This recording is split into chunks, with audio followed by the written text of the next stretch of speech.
नमस्कार, मैं हूं दीपाली राणा। आप देख रहे हैं योर मनी, पर्सनल फाइनेंस से जुड़ा हमारा बेहद ही खास शो जो हर रोज हम आपके लिए लेकर आते हैं ताकि सिखा सके आपको निवेश के गुर, ये बता सके कि निवेश करना क्यों जरूरी है और आज से अभी से अपनी इन्वेस्टमेंट्स की शुरुआत कीजिए। अगर जानना चाहते हैं कहां से कैसे शुरुआत करें या अपनी ऑलरेडी इन्वेस्टमेंट्स को कैसे बेहतर बनाएं तो अपने सवाल आप हमें भेजिए। तरीका आपकी स्क्रीन पर है। 704-522-0000 ये हमारा व्हाट्सएप नंबर है। इसके अलावा yourmoney@nw18.com हमारी ईमेल आईडी, इस पर अपने क्वेश्चंस भेज सकते हैं। फेसबुक ट्विटर पर ये शो लाइव जा रहा है, वॉच भी कर सकते हैं। साथ ही #AskAwaz लिखकर अपने क्वेश्चंस भी आप पोस्ट कर सकते हैं। आपके सभी आंसर्स देने के लिए, सभी क्वेरीज को सॉर्ट करने के लिए हमारे साथ कंप्लीट सर्कल कैपिटल के पार्टनर विकास पुरी मौजूद हैं। विकास जी नमस्कार, स्वागत है आपका।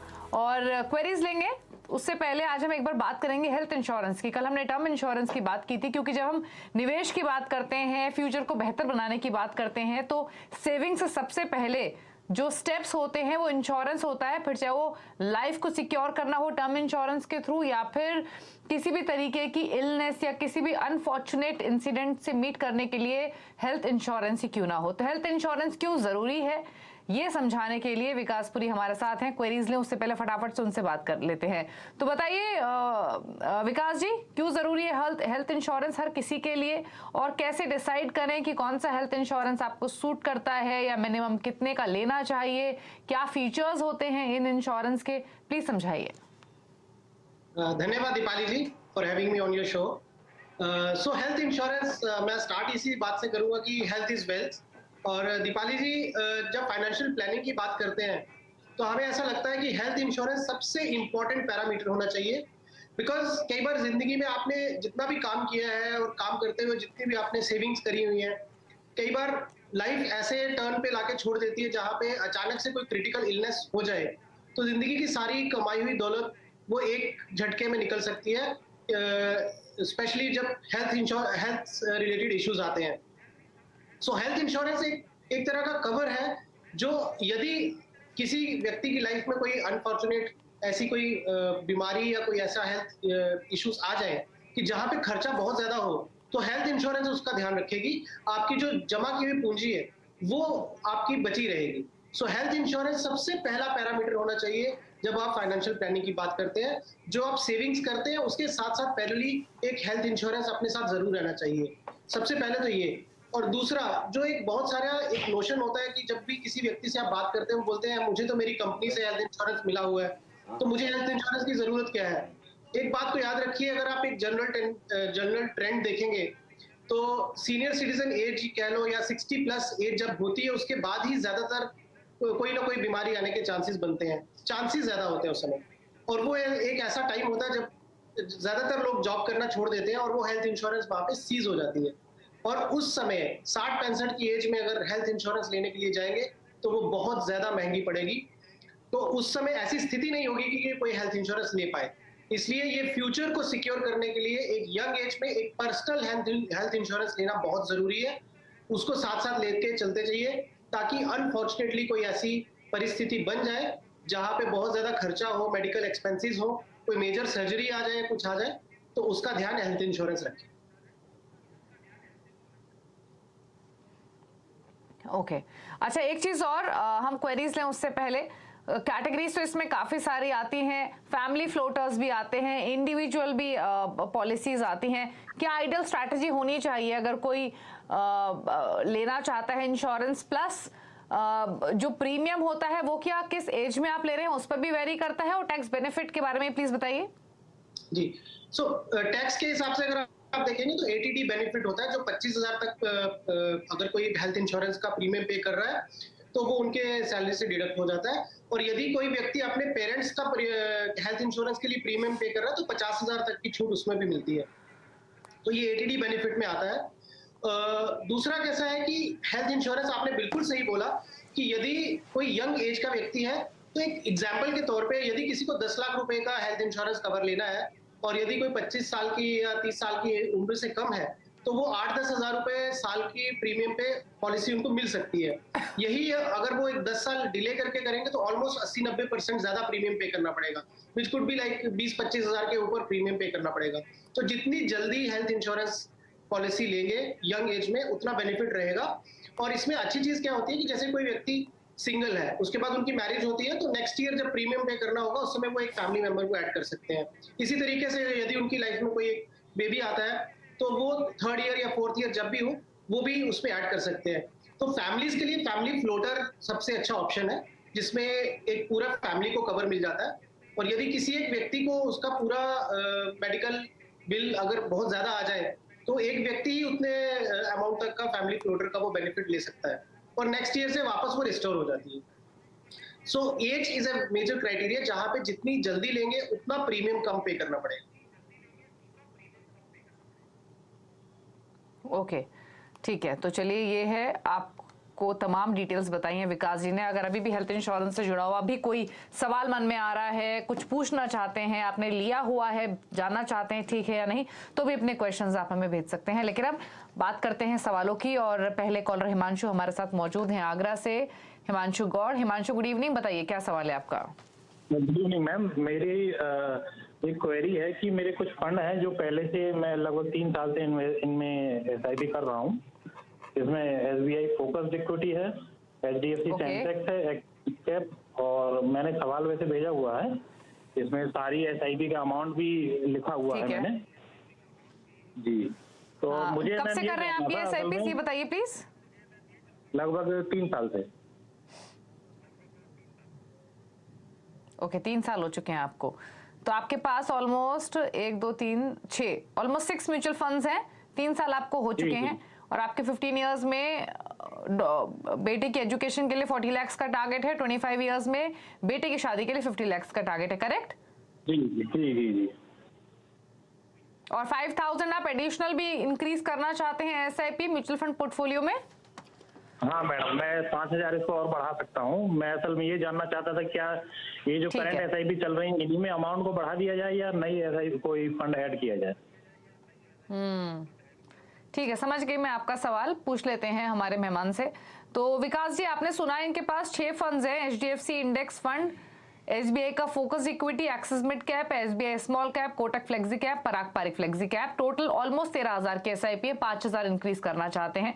तो पहले तो यही बताइए कि इनके फंड्स का चुनाव सही है या फिर नहीं, या कोई चेंज करना है? 5000 एडिशनल इन्हीं फंड्स में डिप्लॉय करना है या नया फंड ऐड करें? और दूसरी बात, इनके गोल्स जो अब से 25 साल तक ऑलमोस्ट 1 करोड़ के हैं। हिमांशु जी, आपके फंड सिलेक्शन बहुत अच्छी है। आपने इंडेक्स फंड भी लिया हुआ है, आपका स्मॉल कैप और मिड कैप में भी एक्सपोजर है, और फ्लेक्सी कैप में के थ्रू आपको, और इंडेक्स फंड के थ्रू आपको लार्ज कैप फंड्स में भी एक्सपोजर मिल जाएगा। तो फंड्स में आपको मैं कोई तब्दीली की सलाह नहीं दूंगा। हाँ, 5,000 रुपये जो आप कर रहे हैं वो आप अपना इन्हीं एग्जिस्टिंग फंड्स में टॉप अप कर दीजिए, फिर अपना SIP बढ़ाइए। सो यदि मैं आपका जो आपने टारगेट भेजा था कि आपको 15 साल में 40 लाख रुपए के आसपास की जरूरत है, तो अगर मैं कंजर्वेटिव होकर चलता हूँ कि 12% की दर से अगर आपकी इन्वेस्टमेंट बढ़ती है तो आप 65-70 लाख के आसपास आपका कॉर्पस बन सकता है, और जिसमें आप अपना 40 लाख निकालने के बाद में जो 20-25 लाख आपका बचता है वो, प्लस जो एग्जिस्टिंग आपकी SIP चल रही है वो, अगर आप उसको वो कंटिन्यू करेंगे और कंबाइन करके देखेंगे तो आपका अप्रोक्सीमेटली 1.25 करोड़ के आसपास आपका जो कॉर्पस बनता हुआ दिखता है। सो टारगेट आपके जो है वो लगभग आपका लक्ष्य पूरा होता दिखाई देता है। बाकी आप जैसे जैसे टॉप अप करते जाएंगे तो आपका किटी जो है वो और भी बढ़ती जाएगी। फंड सिलेक्शन आपकी बहुत अच्छी है, कंटिन्यू विद दीज फंड्स, और इसमें बस अपनी बढ़ोतरी करते रहिए SIPs की। ओके, ठीक है। तो फंड्स का सिलेक्शन अच्छा है, जो गोल्स हैं आपके उससे ज्यादा ही आप एक्यूमुलेशन कर लेंगे। जैसे कि बताया विकास जी ने, 15 साल में आप 65 लाख का रिटर्न मिल जाएगा, 12% का मिनिमम रिटर्न भी अगर आपको मिला, और 25 साल में 2 करोड़ तक की भी राशि आप जमा कर सकेंगे 16-17 हजार की SIP के साथ। तो ये है आपके लिए राय। तो जितना आप टारगेट लेके चल रहे हैं उससे ज्यादा आप कमा सकेंगे। अगले कॉलर से बात करते हैं। पेडापल्ली तिरुपति हमारे साथ हैं नागपुर से। नमस्कार सर, बताइए क्या सवाल है, क्या जानना चाहते हैं? नमस्कार मैडम। मैडम, मेरा 20,000 का SIP है 10 साल के लिए। 10 साल के लिए 80 लाख का टारगेट है मेरा।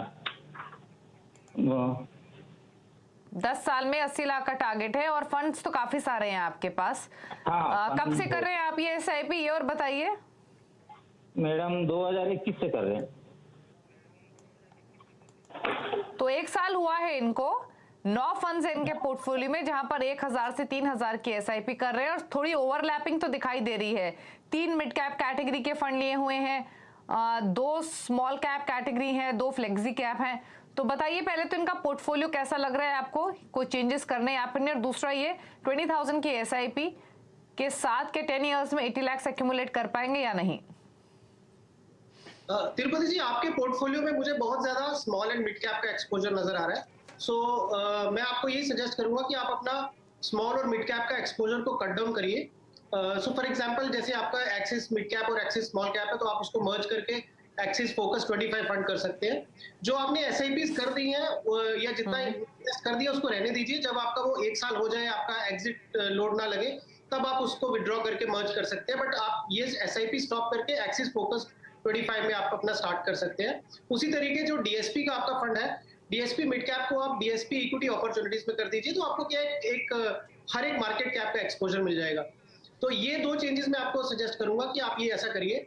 जो आप अभी इन्वेस्ट कर रहे हैं, जो आपका टारगेट है, उसमें लगभग 10,000 रुपए आपका शॉर्ट पड़ रहा है। तो अगर आप अपना एसआईपी बढ़ा सकते हैं, रफली 30,000 तक अगर आप अपना एसआईपी लेके चलेंगे, तो आपका 80 लाख का टारगेट कंफर्टेबली पूरा हो सकता है। यदि करंट सिनेरियो में आप देखते हैं, तो शायद आपका थोड़ा सा वो शॉर्टफॉल हो सकता है। इसके लिए आपको धीरे धीरे आप अपना एसआईपी अमाउंट बढ़ाते रहिए। एक साथ अगर आप 10,000 नहीं बढ़ा सकते, तो आप 4 या 5,000 इस साल बढ़ाइए, और जैसे जैसे आपके इनकम या कैश फ्लोज बढ़ते हैं, आप उसमें अपने एसआईपीज को इंक्रीज करिए। ओके, तो थोड़ा सा आपको चेंजेस करने हैं और डीएसपी मिड कैप से डीएसपी इक्विटी अपॉर्चुनिटीज को रिप्लेस करें, Axis small cap mid cap की जगह एक्सेस फोकस को करें, थोड़ा डाइवर्सिफिकेशन लाएं, बाकी ठीक है। और 30,000 के आसपास के एसआईपी करेंगे तो अपने टारगेट को हासिल कर लेंगे। अगला सवाल गौरेश ने भेजा है बेंगलुरु से, इनका ईमेल के थ्रू सवाल आया है। 40 इयर्स इनकी एज है, इमरजेंसी फंड के बारे में जानना चाहते हैं कि इनको क्रिएट करना है अपने लिए इमरजेंसी फंड। फिलहाल ये आईसीआईसीआई प्रू ब्लू चिप में 2,000 के एसआईपी कर रहे हैं, SBI large and mid cap में 2,000, टाटा डिजिटल में 5,000, तो ऑलमोस्ट 9,000 के एसआईपीज हैं इनकी मंथली बेसिस पे। 12 साल में 50 लाख का टारगेट है, बताइए। जी गिरीश जी, क्योंकि आपने खुद से लिख के भेजा कि ये इमरजेंसी फंड है, तो इमरजेंसी फंड का मतलब ये हो गया कि आपका थोड़ा सा रिस्क एपिटाइट कम होनी चाहिए इसमें। बाकी ऊपर के 2 फंड्स ठीक है। टाटा डिजिटल इंडिया फंड जो है, फंड बहुत अच्छा है, तो मैं फर्स्ट ऑफ ऑल ये नहीं बोलूंगा कि फंड अच्छा नहीं है, लेकिन क्योंकि ये सेक्टर बेट है, कल को आईटी सेक्टर पूरा अगर किसी पेन पॉइंट में चला जाए, जैसा कि इस साल हुआ है, तो वो फंड आपको रिटर्न नहीं देगा और नेगेटिव में जा सकता है, और फिर उसको रिकवरी में भी 2-2.5 साल लग जाएंगे। तो आपकी एक अपॉर्चुनिटी कॉस्ट है जो वो आपको देनी पड़ जाएगी। तो इसलिए मैं ये सजेस्ट करूंगा कि आप टाटा डिजिटल इंडिया फंड जितना इन्वेस्ट किया है उसको रहने दीजिए, आप Tata large and mid cap fund में कर दीजिए, ताकि आपको एक मिड कैप और लार्ज कैप का एक्सपोजर मिल जाए और आपका एक वेल डाइवर्सिफाइड फंड बन जाएगा वो। बाकी जो आपने आईसीआईसीआई का इन्वेस्टमेंट किया हुआ और SBI large and mid cap fund किया हुआ, वो आप कंटिन्यू रखिए। रही बात आपके टारगेट की, तो आपका टारगेट में लगभग 14-15 लाख का शॉर्टफॉल हो सकता है इन द गिवन सिनेरियो, जो आप 9,000 की एसआईपी कर रहे हैं। तो यदि आप इसमें 3 से 4,000 का एसआईपी अगर अमाउंट बढ़ा सकते हैं, तो आप अपना टारगेट कंफर्टेबली अचीव कर लेंगे। और एक जो मैंने आपको सजेस्ट किया कि आप टाटा डिजिटल इंडिया, सेक्टर बेट जनरली अगर आप किसी का रिस्क एपिटाइट बहुत कम है, तो उनको सेक्टर स्पेसिफिक बेट्स नहीं लेने चाहिए। ओके, तो 9,000 की आपकी एसआईपी है, फिलहाल आप 14-15 लाख एक्यूमुलेट कर सकेंगे। सेक्टोरल फंड में निवेश करना अवॉइड करें, ये आपके लिए सजेशन है। Tata large and mid cap fund, इसमें निवेश कर सकते हैं, टाटा डिजिटल इंडिया फंड से निकल सकते हैं। तो ये है आपकी सलाह। आपको अपनी एसआईपी अमाउंट बढ़ाना पड़ेगा अगर आप अपने गोल को हासिल करना चाहते हैं। 4-5 हज़ार तक अपनी एसआईपी आप बढ़ाइए और धीरे धीरे इनफैक्ट जैसे जैसे आपकी इनकम बढ़े आप अपने अमाउंट को इंक्रीज करते चलिए। तो ये आपके लिए सजेशन आपके पोर्टफोलियो पर। चलिए इसी के साथ रुक रहे हैं एक ब्रेक के लिए, लौटेंगे तो कुछ और सवालों करेंगे शामिल। आप देखते रहिए योर मनी।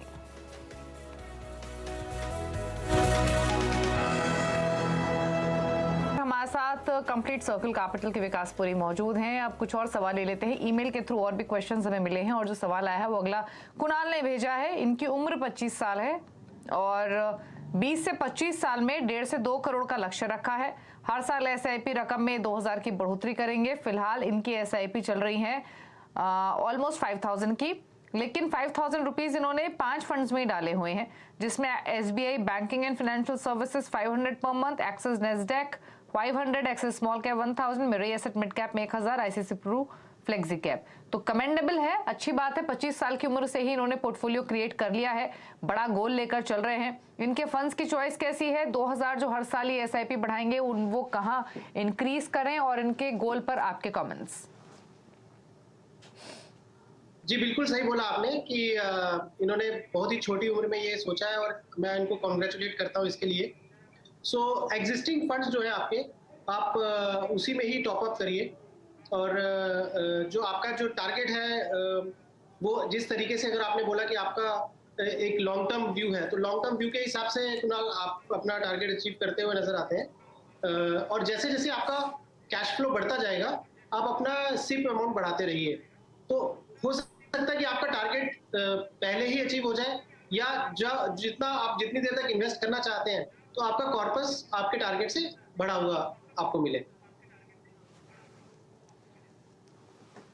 ओके, तो 1.5 करोड़ का लक्ष्य पूरा होगा आपका। 5000 की एसआईपी आप कर रहे हैं, 25 साल में आप आसानी से हासिल कर लेंगे। एसआईपी बढ़ाएंगे तो 2 करोड़ का टारगेट भी मिलेगा, और मौजूदा फंड्स आपके ठीक हैं, उसी में आप एसआईपी इंक्रीज कीजिए। आईसीसी प्रू इंडिया अपॉर्चुनिटीज को आप ऐड कर सकते हैं, ये सलाह है आपके लिए। एक और सवाल लेंगे, कमलेश ने भेजा है, कमेश ने माफ कीजिए, कानपुर से। 10 साल में 3 करोड़ का ये टारगेट लेके चल रहे हैं। फिलहाल इन्होंने जो फंड्स चुने हैं उसमें काफी वेरिएशन है एसआईपी एलोकेशन के हिसाब से, क्योंकि डीएसपी मिड कैप में 14,000, आईसीआईसीआई प्रू वैल्यू डिस्कवरी में 6,000, मोतीलाल ओसवाल नेस्डेक में 2500, मेरे एसेट मिड कैप में 2500, निपॉन इंडिया ग्रोथ में 5000 अगेन, और पराग पारिक फ्लेक्सी कैप फंड में 4000। तो टोटल 34,000 की इनकी एसआईपी चल रही है, विच इज डिसेंट। हालांकि इन्होंने ये नहीं बताया कि कब से ये इसमें निवेश कर रहे हैं, बट इनके गोल पर क्या कमेंट, क्योंकि एसआईपी अमाउंट तो ठीक है विकास जी, लेकिन गोल भी इनका अग्रेसिव है। 10 इयर्स में 3 करोड़ बड़ा अमाउंट होता है, क्या सजेशंस इनके लिए? दीपाली, इनके टारगेट और इनके जो अभी करंट निवेश कर रहे हैं उसमें बहुत बड़ा गैप है, और आपने सही उस चीज को जांच लिया, बिकॉज 10 साल में 3 करोड़ करने के लिए इनको लगभग 1 लाख रुपया महीना एसआईपी करना पड़ेगा। सो 34,000 से 1 लाख तक एक बहुत बड़ा गैप है। या तो ये अपना जो टारगेट है उसको आप बढ़ा दीजिए कि आप वो टारगेट अपना 15 से 20 साल में अचीव करेंगे, या आप अपना मंथली जो इन्वेस्टमेंट है उसको बढ़ाइए। बिकॉज करंट सिनेरियो में आप जो कर रहे हैं वो आप 90-95 लाख, या अगर बहुत एग्रेसिवली भी अगर आपका पोर्टफोलियो होगा तो भी आप 1 करोड़ के ऊपर अचीव नहीं कर पाएंगे। और मैं इनको सजेस्ट करूंगा कि आप इस समय मोतीलाल ओसवाल जो नेस्डेक फंड है उसको आप स्टॉप कर दीजिए, जो इन्वेस्ट किया वो उसको रहने दीजिए। उसकी जगह पे आप Tata large and mid cap fund choose कर सकते हैं। आप एसबीआई कॉन्ट्रा फंड ऐड कर सकते हैं अपने पोर्टफोलियो में। और जैसा मैं सबको यही बोलता हूँ कि आप अपना जैसे जैसे आपके कैश फ्लोज बढ़ते हैं एसआईपी बढ़ाइए। डीएसपी मिड कैप भी जो एक इनका फंड है वो भी मैं सजेस्ट करूंगा कि डीएसपी इक्विटी अपॉर्चुनिटीज में आप उसको कन्वर्ट कर दीजिए। तो जब हम कन्वर्ट करने की बात करते हैं, मैं ये दर्शकों से बोलना चाहूंगा कि आपको इमीडिएटली सब करने की जरूरत नहीं होती, बिकॉज जो आप इन्वेस्ट करते हैं, जो रिसेंट इन्वेस्टमेंट है, अगर 1 साल के अंदर है तो आपको एग्जिट लोड लग सकता है। तो इसलिए आप वो भी ध्यान में रखिए कि आपका एग्जिट लोड ना लगे। तो जनरली आप एसआईपी बंद कर दीजिए, नए फंड स्टार्ट कर दीजिए, और जब 1 साल आपका पूरा हो जाए पुराने फंड्स का, तो आप उसको मर्ज कर सकते हैं फिर दूसरे फंड्स के साथ में। ओके, तो चलिए सजेशंस आपके लिए दिए गए हैं, थोड़े बदलाव आपको करने हैं अपने पोर्टफोलियो में। मैं रिपीट कर देती हूँ जो विकास जी ने आपको सजेशन दिया है। पहली बात तो ये कि 10 साल में अगर 15% का रिटर्न भी आपको मिला तो 95 लाख आप एक्यूमुलेट कर पाएंगे। 3 करोड़ का टारगेट पाने के लिए आपको एसआईपी 34,000 की जगह 1 लाख की करनी होगी। और आपके पोर्टफोलियो में अगर देखें तो मिड कैप्स का एलोकेशन ज्यादा है, इसीलिए उसमें आपको थोड़े शफल, थोड़े चेंजेस करने होंगे। डीएसपी मिड कैप को डीएसपी इक्विटी अपॉर्चुनिटीज से आप रिप्लेस कीजिए, यानी मिड कैप का जो पैसा है वो निकालकर नई एसआईपी शुरू कर सकते हैं डीएसपी इक्विटी अपॉर्चुनिटीज में। साथ ही मोतीलाल ओसवाल नेस्डेक फंड जो है उससे आप निकल जाइए। कुछ और फंड्स भी आपको सुझाए गए हैं, अगर आप और फंड्स ऐड करना चाहते हैं तो डीएसपी इक्विटी अपॉर्चुनिटीज के अलावा Tata large and mid cap, SBI Contra fund, इनमें एलोकेशन इंक्रीज कर सकते हैं। तो ये है आपके लिए सजेशन आपके पोर्टफोलियो पर। लेकिन अब टॉप 4 फंड्स पूछ लेते हैं विकास जी की ओर से हमारे उन व्यूअर्स के लिए जो पोर्टफोलियो क्रिएट करना चाहते हैं, उनके लिए क्या सजेशन है। तो विकास जी बताइए, कौन से फंड्स चुने हैं आपने पोर्टफोलियो क्रिएशन के लिए और क्यों? सो हर बार की तरह, मतलब जो हम फंड्स बोलते हैं, ये नहीं कि यही फंड्स अच्छे हैं, और भी फंड्स अच्छे हैं, बट करंट सिनेरियो को देखते हुए, परिस्थितियों को देखते हुए, अगर यदि कोई नया शुरू कर रहे हैं तो ICICI Pru value discovery fund एक अच्छा फंड है। Aditya Birla Sun Life frontline equity एक अच्छा फंड है, एसबीआई कॉन्ट्रा और Kotak emerging equity fund. So ये फंड में क्या होगा कि आपको मिड कैप का एक्सपोजर मिल जाएगा through Kotak emerging equity. SBI contra and ICICI Pru value discovery fund जो है वो जनरली जिनका वैल्यूएशन बहुत ही अट्रैक्टिव रहता है वैसी कंपनीज और मल्टी कैप स्ट्रैटेजी रहती है उसमें मिल जाएगा। और Aditya Birla frontline equity more of a large cap fund है, तो एक बहुत ही डिसेंट मिक्स ऑफ पोर्टफोलियो बन जाता है और लगभग हर एक सेक्टर में आपको इसमें एक्सपोजर मिल सकता है। तो ये 4 फंड है जिनसे आप शुरुआत कर सकते हैं। तो नोट कर लीजिए 4 फंड्स अगर आप नया पोर्टफोलियो बनाना चाहते हैं, इंक्रीज करना चाहते हैं। Location ICICI Pru value Discovery, Aditya Birla Sun Life Frontline Equity, SBI Kotak Contra fund और कोटक इमर्जिंग इक्विटी। तो इन फंड्स को चुनिए अपने पोर्टफोलियो में अगर एक निवेश की शुरुआत आप करना चाहते हैं तो। और बाकी ऑन मनी तो है ही आपकी क्वेरीज को आंसर करने के लिए। शुक्रिया विकास जी आने के लिए शो में और सभी सवालों पर अपने राय रखने के लिए। रुक रहे हैं इसके साथ एक ब्रेक के लिए। ब्रेक के उस पार भी खबरें जारी लगातार CNBC आवाज पर। नमस्कार।